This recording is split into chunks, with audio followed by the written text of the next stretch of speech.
Olá, nós vamos falar agora sobre origem da vida. E aí, só para a gente recapitular os assuntos que a gente precisa lembrar para essa aula o que são micro-organismos. Micro-organismos são aqueles seres vivos que eles são visíveis apenas a microscópio.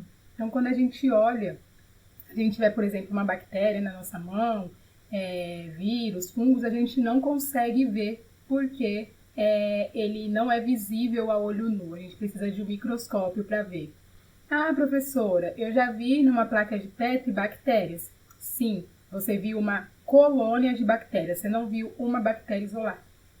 E aí aquele monte de bactéria junto, a gente consegue visualizar, porque está ali milhares de bactérias, a gente acaba visualizando. Mas a gente não vê a olho nu uma bactéria só, nem vírus e nem fungos. Ah, professora, eu como fungos, eu vi fungos. Normalmente os vírus são microscópico, né? Eles são micro-organismos. E aí o que a gente vê é uma colônia de fungos. A gente se alimenta de um monte de fungos junto. E aí é essa colônia de fungos que a gente está vendo. Isso é só para a gente pensar nessa questão de micro-organismo, porque a gente vai falar sobre micro-organismo durante a aula. Como que surgiu a vida, né? Então, existem teorias para tentar provar qual que é a origem da vida.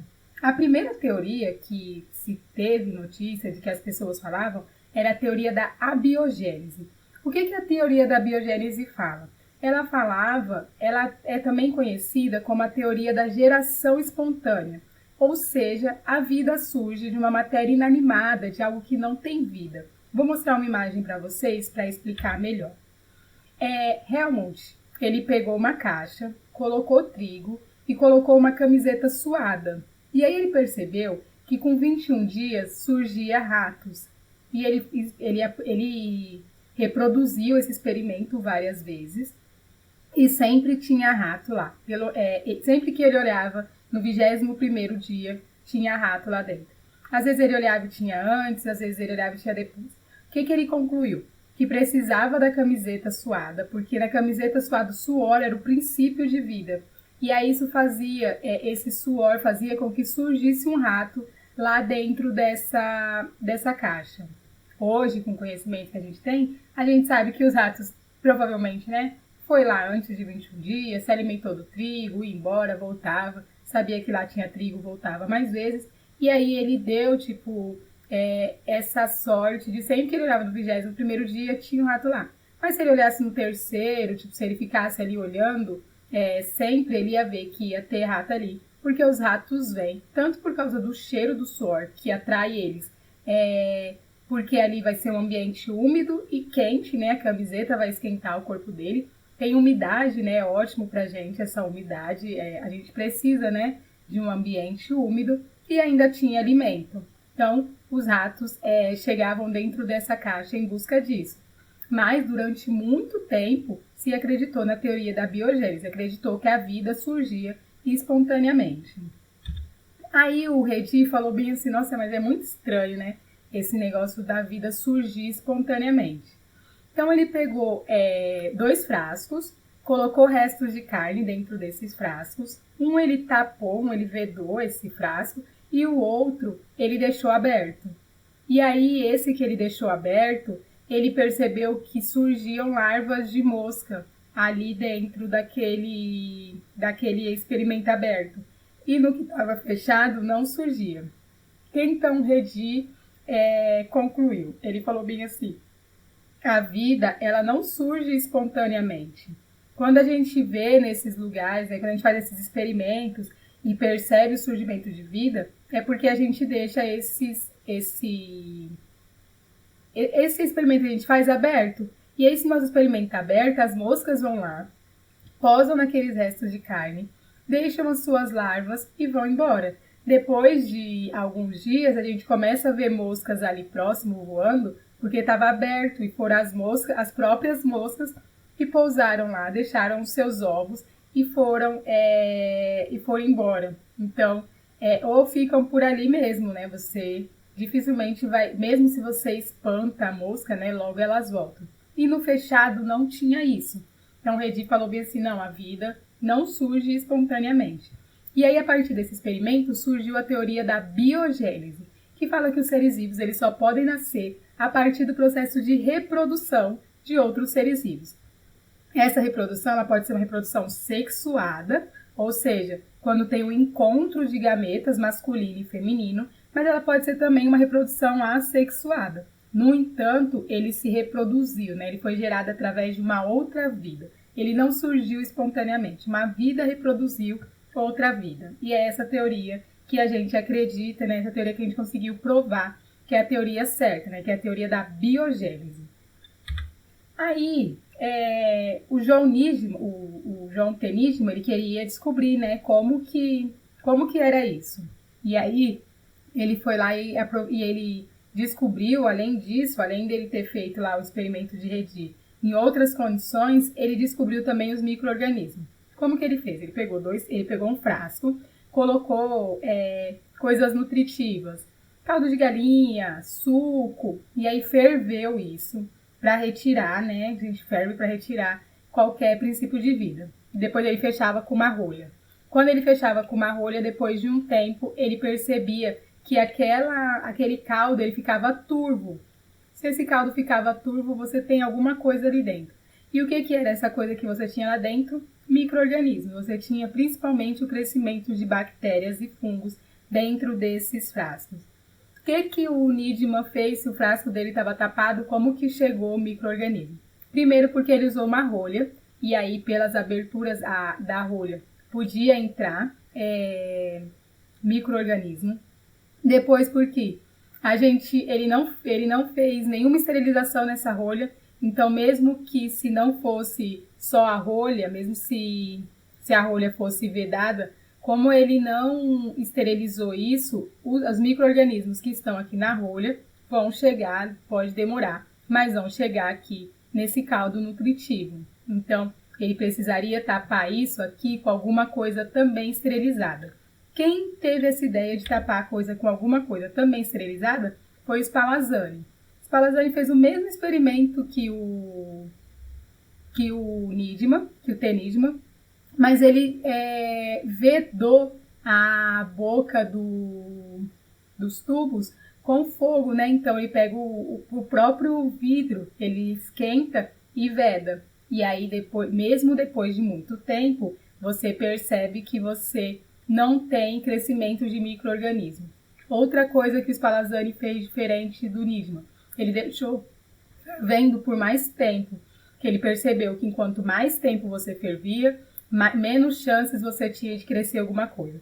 E aí, quando ele vedou o gargalho, né, que ele esquentou e vedou, não crescia nada. Ele deixava esse frasco lá dentro e nada ia crescer ali. Para crescer, ele ia precisar abrir aquele vidro e entrar ar, que aí no ar a gente tem micro-organismos, né? Então, aí o micro-organismo ia entrar e ia conseguir contaminar aquele líquido.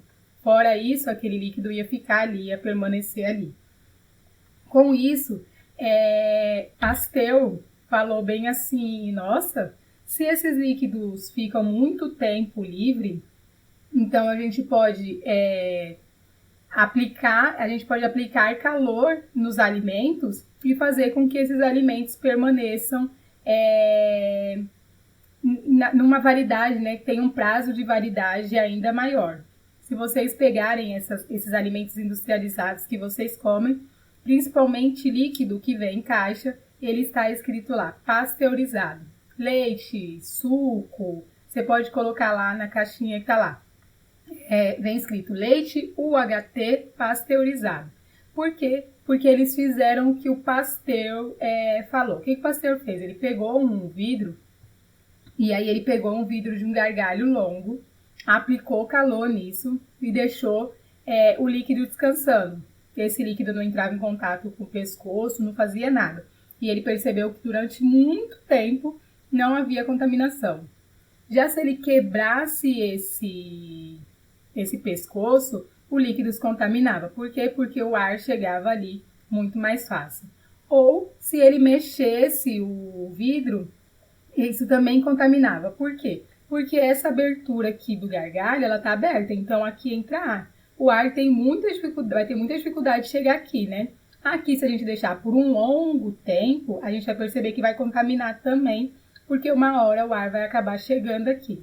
Mas, se você virar o líquido e trouxer ele aqui para as bordas, você vai perceber que ele vai contaminar muito mais rápido.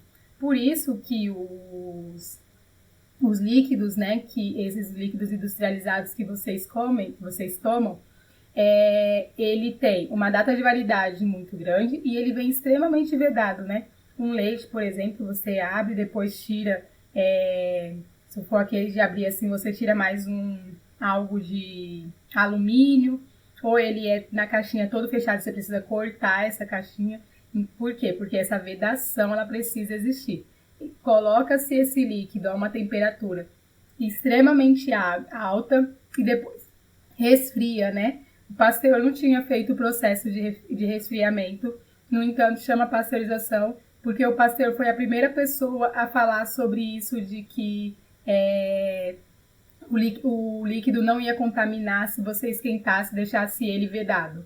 Então, por isso que chama o processo de uma pasteurização. Mas no processo industrial de hoje, né, de atualmente, você esquenta o líquido a altíssimas temperaturas e aí já resfria ele logo também a baixíssimas temperaturas.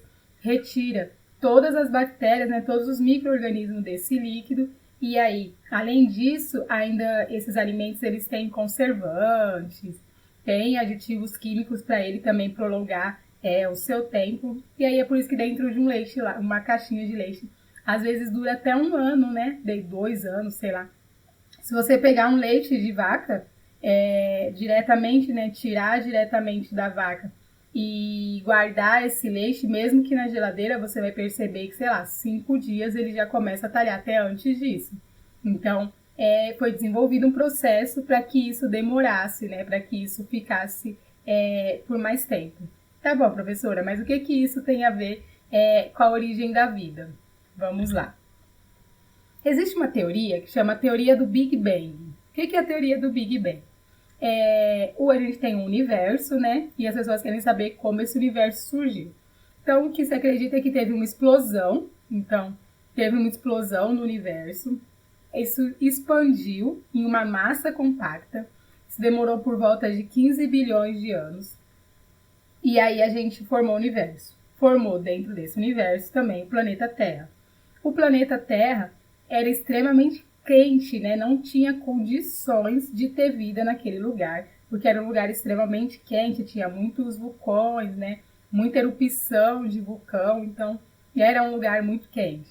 Só que como era muito quente e tinha muita água também, me lembra lá, né? Quando vocês virem geografia, que a gente tinha a Pangeia, né, que era um continente só recoberto por água. Então, no planeta Terra a gente tinha a Terra lá, estava tudo juntinha, e aí estava tudo recoberto por água. Quando a gente tinha isso recoberto por essa Terra recoberta toda ali por água, muito quente, o que acontece? Muito quente, a água evapora. E aí as nuvens ficam cheias de água e precipita. Então, chovia também na Terra o tempo inteiro. Ficava lá chovendo o tempo inteiro. Depois de 300 mil anos chovendo muito, a temperatura foi diminuindo. E aí, essa temperatura diminuindo, surgiu alguns elementos na Terra, né, que já estavam ali, mas esses elementos, eles permitiram o surgimento da vida. E aí a gente tem 2 teorias para explicar isso, que é a teoria da panspermia e a teoria química. Isso são teorias científicas. Além dessas 2 teorias, a gente tem uma teoria, né, que é o criacionismo, que acredita que Deus criou a Terra em 7 dias, foi criando as coisas, né, lá no 6º dia ele criou o homem e no 7º dia ele descansou. Essa é uma teoria bíblica das pessoas religiosas e aí você precisa ter fé para acreditar nisso. Mas a ciência ela não consegue explicar essas 2 teorias. Então, essa teoria do criacionismo. Então, a gente lida com a panspermia e com a teoria química, que são coisas que você consegue buscar alguns elementos e provar isso. Como a gente disse, né, na ciência, nada é imutável, né? Então, essas teorias, ao longo do tempo, elas foram se modificando, foram trazendo novas ferramentas, a gente foi descobrindo outras coisas e foram acrescentando coisas nessas teorias. Mas qual que é a teoria da panspermia cósmica? A teoria da panspermia cósmica fala que a vida teve origem a partir de seres vivos ou substâncias precursoras da vida oriundas de outras regiões do universo. Ou seja, que existiam seres extraterrestres. Existem dois tipos de pessoas que acreditam na teoria da panspermia cósmica.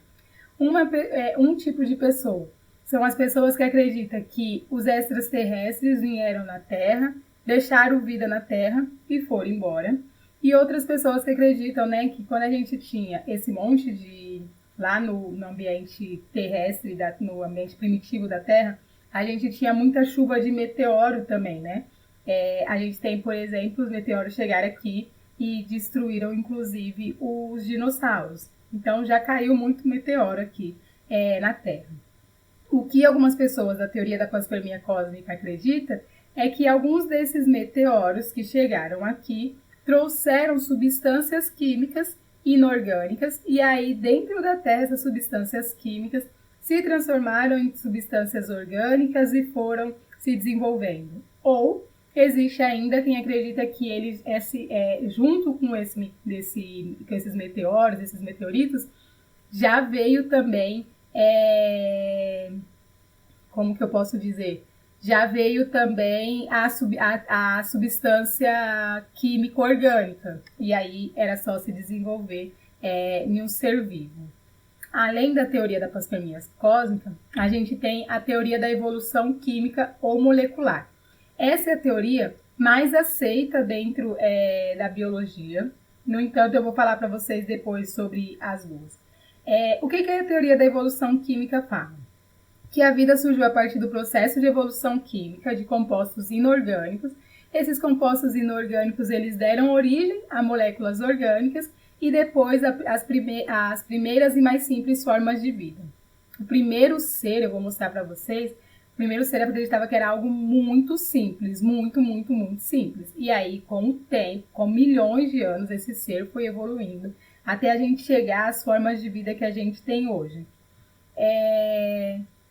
No entanto, quando você pensa aqui, que algumas pessoas acreditam que essa é a evolução química dos compostos inorgânicos, né, que deu origem a moléculas orgânicas, algumas pessoas juntam a teoria da evolução química com a teoria da panspermia. Então, aquelas pessoas que acreditam que os meteoros trouxeram matéria inorgânica para a Terra, depois que esse meteoro trouxe esse princípio de vida nessa matéria inorgânica, a gente vai ter que, essa matéria orgânica ela vai ter que evoluir até chegar em moléculas orgânicas.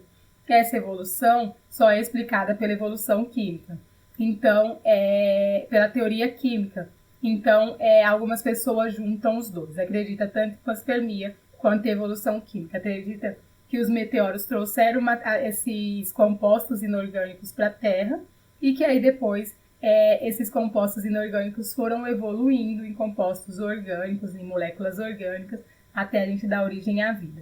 Vou mostrar aqui para vocês aqui o que acreditava que era o primeiro ser vivo, que era algo extremamente simples. Era uma célula que tinha uma camada de proteína ali envolvendo ela e tinha DNA.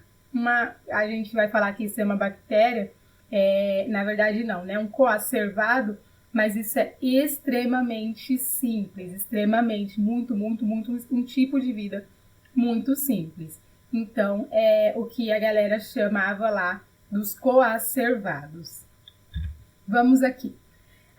Mas as pessoas acreditam nisso por quê, professora? Porque algumas pessoas fizeram experimentos e aí, lá no ambiente primitivo da Terra, o que a gente sabe é que com aquelas altas temperaturas, como que era o ar? O ar tinha muito hidrogênio, tinha água, né? A gente sabe que tinha água, tinha amônia e tinha metano. Era isso que a gente tinha no ar. E tinha muitos raios, né? Porque essas chuvas constantes, com aquela temperatura e como era a atmosfera terrestre, a gente vai ter muitos raios caindo ali. Então, o Oparin reproduziu a atmosfera terrestre nesse experimento dele aqui, ó. Vou mostrar para vocês aqui, ó. Colocou aqui os gases, o metano, a amônia, a água e o gás hidrogênio. Tinha água fervendo, que era para simular, né, o quente da atmosfera terrestre, mas também muita água ali, né? Você coloca água fervendo, você consegue deixar aquele ambiente bem úmido. E ele também colocou descargas elétricas. Ficava colocando nesses gases. E aí, com o tempo, ele percebeu que essas matérias inorgânicas se transformaram em moléculas orgânicas. Então, ele falou bem assim, opa, é realmente a teoria aceita, né? Realmente é essa a teoria. Depois dele, teve gente que também repetiu o experimento. A gente tem o Miller, ele fez um experimento muito parecido com o experimento do Oparin. Tanto que algumas pessoas chamam o experimento de Oparin-Miller, porque os dois fizeram. Tem um outro cientista que eu não vou lembrar o nome dele agora, que também reproduziu esse experimento junto com o Miller. E aí todos eles chegaram nessa mesma resposta, né? Com os gases ali, com as descargas elétricas, com o calor, conseguiu, a partir de moléculas inorgânicas, formar moléculas orgânicas. E aí isso, hoje em dia, é o que a gente tem de mais concreto para explicar a origem da vida. Porque a gente sabe qual que era a atmosfera terrestre, e aí com isso, colocando isso dentro de algo menor, a gente consegue provar que isso vai formar aquilo que a gente chamava de coacervado, que é aquele ser bem simplesinho, algo com proteína e DNA. Como eu já falei para vocês, a gente pode ter outras coisas, podem vir novas ferramentas e provar outra forma, falar que nada a ver isso, foi de outro jeito. No momento, com as ferramentas que a gente tem, com o conhecimento que a gente tem, isso daqui é o mais avançado que a gente tem. E é nisso que a ciência acredita. A gente tem duas hipóteses, né? Então, surgiu, mas e aí, como que ele tinha vida? Como que chegava a vida nesses seres? Então, a gente tem a hipótese de que os seres mais simples eram autotróficos e há outras pessoas que acreditam que os primeiros seres eram heterotróficos. O que a hipótese autotrófica fala? Que os seres, eles surgiram no planeta e eles eram capazes de produzir os seus próprios alimentos. Mas eles não faziam essa produção do seu alimento a partir de fotossíntese, mas sim de quimiossíntese. E o que eles falam? Olha só, a gente tem bactérias extremamente rudimentares e essas bactérias, elas são capazes de fazer quimiossíntese. Se essas bactérias simples são capazes de fazer quimiossíntese, então os seres primitivos, eles também têm essa capacidade de fazer essa quimiossíntese. Ele vai produzir, então, o alimento dele a partir da quimiossíntese. Já outras pessoas acham que a hipótese autotrófica, por ser aquele ser tão primitivo, ele não tinha condições de ser autotrófico. Ele era heterotrófico. E aí, então, eles não apresentam capacidade de produzir o seu próprio alimento. Então, eles se alimentavam pela absorção de moléculas orgânicas, né? Então, foram formando moléculas orgânicas ali. Algumas conseguiam viver, algumas se transformavam em um ser primitivo, e algumas dessas moléculas orgânicas serviam de alimentos para esses seres. E aí, para garantir a produção da energia, né, os primeiros seres vivos provavelmente realizavam um processo de fermentação. E aí o que eles falam? A gente tem algumas bactérias muito primitivas que são capazes de fermentar. Os dois, eles utilizam esse mesmo processo de falar que eram... porque bactérias muito simples são capazes de fazer. No entanto, ser autotrófico, apesar dos seres autotróficos não serem seres tão evoluídos, acredita-se muito que era mais difícil se eles conseguirem, já de princípio, conseguir ter essa maquinaria para produzir o seu próprio alimento.